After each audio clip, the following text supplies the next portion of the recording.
Guys, welcome back to our new video. আশা করি তোমরা সবাই খুব ভালো আছো, আমিও খুব ভালো আছি। আর এত বৃষ্টি পড়েছে যে বৃষ্টির মধ্যে একদমই বেরোতে পারিনি। তো যাই হোক, আজকে বৃষ্টি থেমেছে, তার জন্য আজকে আমরা আবার যাচ্ছি কোচিং। আর এই যে আমি আর আমার বান্ধবী যাচ্ছি, আর চারিদিকটা এত সুন্দর লাগছে। আর কি হচ্ছে সব কিছু তোমরা দেখতে থাকো। बहुत मजा आ रहा है हम लोगों को।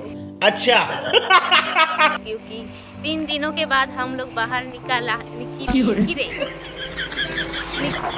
वो बात तो सही बात है, यहाँ पर हर जगह पर पानी भर गया है। बोलते টিঙ্গুর হচ্ছে একটা খুব বাজে অভ্যাস, আমার কান ধরে যাবে, পড়লে দুজনে একদিন কাছাড় খেয়ে দুজনেই মরবো। আর খুব আবহাওয়াটা খুব সুন্দর আজকে। প্রতিদিন ওর কান ধরে না গেলে আমার পেটের ভাতগুলো হজম, আমার কানটাও সাহারা। চলো গাইস, আমরা আজকে টিউশনটা করে নিই, তারপর কথা হবে। ছাত্র ব্লকের ভিডিও মাননীয় শ্রী সৌরভ ভাল্য মহাশয়। আর গাইস, তোমরা দেখতে পাচ্ছ এখানে প্যান্ডেল হয়েছে, এখানে হচ্ছে বিশ্বকর্মার মন্দির আছে, তো এখানেও হচ্ছে পুজো হচ্ছে খুব বড় করে। তো আমরাও আসবো আর কি পরের দিন। আর তারপর হচ্ছে আমরা কোচিং যাই, আর কোচিংয়ে আমাদের পড়া হয়ে যায়। তারপর আসার পথে আমরা আবার গেছিলাম কাপড়ের দোকানে। এখানে হচ্ছে আমরা কুর্তি জামা এক দুটো পছন্দ করে নিয়ে নিই। তো এখানে আমরা দেখছিলাম কাপড় চোপড়। তারপর হচ্ছে আমি বাড়ি চলে আসি, আর বাড়িতে তো হচ্ছে আমার চাবি দেওয়া ছিল, তার জন্য আমি দোকানে চলে আসি। আর আজকে যেহেতু সংক্রান্তি, বিশ্বকর্মা পুজো, মনসা পুজো একদিনেই, তো বাড়িতে হচ্ছে পুজো হবে আর কি।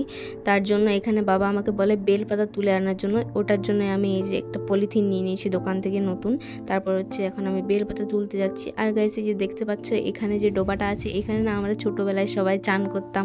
পাশে একটা গাছ আছে, ওখানে আমরা দোলনা ঝুলিয়ে রাখতাম সবাই মিলে, তো বেশ মজা হতো ছোটবেলায়। তারপর হচ্ছে আমি বেলপাতা নিয়ে বাড়ি চলে আসি। আর বাড়িতে এসে এই যে বাবা হচ্ছে সব গাড়ি ধুচ্ছে আর কি, নিজের গাড়িগুলো ধুইছে, আমার সাইকেলটা ধুয়ে দেয়নি। তো যাই হোক, বাবা এবার গাড়িগুলো ধোয়া হয়ে গেলে বাবা স্নান টান করে পুজো দেবে। এখানে দেখতে পাচ্ছ আমাদের পাশের বাড়িতে এত জোরে বক্স বাজছে, কি বলবো, আমি মিউট করে দিয়েছি, তার জন্য বোঝা যাচ্ছে না। আর এত জোরে বক্স, আমার রুমের জানলা দরজাগুলো তো পুরো কাঁপছে। তো যাই হোক, বাবা তো স্নান টান করতে চলে গেছে, তো আমাকে বলেছে যে এই যে ঝিঙ্গি কাটতে, আজকে আমাদের ঝিঙ্গা পোস্ত হবে, তার জন্য এখানে আমি ঝিঙ্গা কেটে নিয়েছি। তারপর হচ্ছে এখানে আমার ফেভারিট শো, যেটা আমি সবসময় দেখতে থাকি টিভি খুললেই, তো এখানে আমি টিভি দেখতে দেখতে সব কাজগুলো করে নিলাম। তারপর হচ্ছে আমাকে পটল কাটতে বলেছিল, পটলে কেটে দিয়েছি। এখানে হচ্ছে আমাদের পটল ভাজার, এই যে আমাদের হয়ে গেছে ঝিঙ্গা পোস্ত। তারপর হচ্ছে বিকালে এই যে আমি গ্রাম দিয়ে গেছিলাম একটু ঘুরতে, আর এখানে বসে আছি। আর এখানে দেখো পুচকু বুনুটাও কি মারছে। তারপর এখানে একটু আমরা সবাই বসেছিলাম। তারপর এখানে দেখতে পাচ্ছ ছোট ছোট বাছুরগুলো, যারা এত দৌড়ে বেড়াচ্ছে কি বলবো। তো এখানে বসে ওদেরকে দেখছিলাম, এদিক ওদিক বেশ সুন্দর ছোটাছুটি করে বেড়াচ্ছিল, আর বেশ সুন্দর লাগছিল ওদেরকে। তারপর হচ্ছে বিকালে এই যে এনেছিল এইসব বাচ্চাদের তাবিজ টাবিজ আর কি, যেগুলো বাচ্চাদেরকে ছোটবেলায় পড়ায় আর কি, নজর কাটানোর জন্য। তারপর এখানে হচ্ছে ধাতুর আংটি এনেছিল, যেগুলো পিসি পরে দেখছিল, ওর তো টাইট হয়ে যাচ্ছিল, আমার তো পুরো ঢিলা হয়ে যাচ্ছিল, তার জন্য আমি নিইনি। তারপর হচ্ছে বাড়ি যাওয়ার সময় যে সুন্দর চাঁদটাকে দেখে আমার মনটা এত ভালো হয়ে যায় যে আমি ভিডিও করে ফেলি। আর আজকে যেহেতু পুজো বলে কথা, একটু তো বাইরে বেরোতেই হবে, তার জন্য এখানে আমি, টিঙ্কু আর রিয়া মিলে বেরিয়ে পড়েছি। আমরা 3 জন মিলেই বাইরে বেরোনোই মানে কোনো কিছু কেনাকাটা করতে হবে, তার জন্য এখানে আমরা চলে আসি। আর আমাদের এখানে কিছু কেনার ছিল, তারপর আমাদের কেনা হয়ে যায়। আর এই যে দেখতে পাচ্ছ এখানে এত সুন্দর সাজিয়েছে, মানে এইবারটা তাও এতটা সাজাতে পারেনি, অন্যবার খুব সুন্দর সাজায়, এবার জলে মানে সবকিছু পুরো ভাসিয়ে দিয়েছে। তো যাই হোক, যতটা পেরেছে খুব সুন্দর করে সাজিয়েছে এখানে। আমরা যখন গেছিলাম সেরকম বেশি একটা ভিড় ছিল না, কিন্তু আস্তে আস্তে লোকজন আসতে শুরু করে। তো যাই হোক, এখানে দেখতে পাচ্ছ এত সুন্দর সাজিয়েছে, মানে খুব সুন্দর লাগছিল। তারপর হচ্ছে আমরা এখানে একটু দাঁড়িয়েছিলাম, ঠাকুর দেখছিলাম।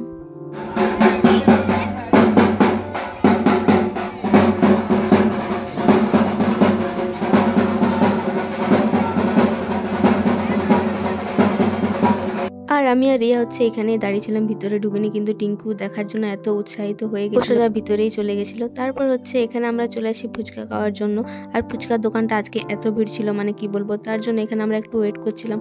তারপর আমাদের ফুচকা খাওয়া হয়ে যায়। আর বাড়ি যাওয়ার সময় এই যে একটা বেলুন কিনে নিয়েছে, ওরাও একটা বেলুন কিনে নিয়ে যাচ্ছে।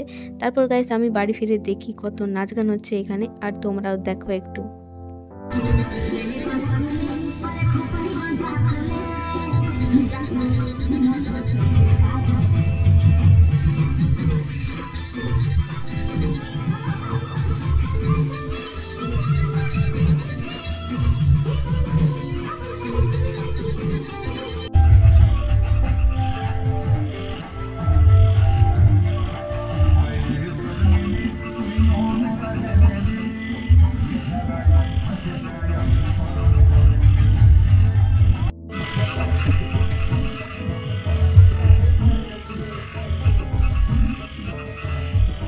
তারপর গাইস আজকে আমাদের হয়েছিল পকোড়ি আর মুড়ি খেয়ে আমরা আজকে ডিনারটা সারবো। তারপর যাই হোক আমাদের খাওয়া দাওয়া হয়ে যায়।